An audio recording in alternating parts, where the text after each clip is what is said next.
ও মা কি দাও? হ্যাঁ কি দিতেছ এগুলা?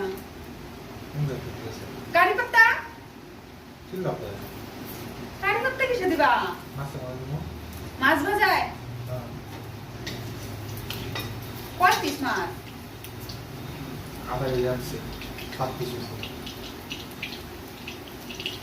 খাম না? কয়টা? কয়টা? সব কি? ছোট ছোট পিস। ছোট ছোট পিস। তাতে কি ছোট ছোট পিস?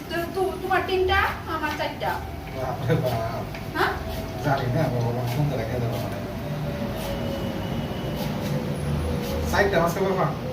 চারটা পিস পিস, 4টা মাছ না, দেখো ছোট ছোট পিস। দেখো তো এটা পিসটা। হ্যাঁ? এই যে মাছের পিসটা দেখো কত ছোট করে দিছে। আর তুমি এই যে এটা কি? বিট। বিট বাদাম বাবা। আমার একটু দেখা যায় নাই, একটু দেখা যায় না, একটু দেখা যায় না। কে বলছে ছেলে মানুষের রাঁধতে পারে না? এই যে দেখো আমার স্বামী রান্না করে আর আমি খাই ঠুসে ঠুসে।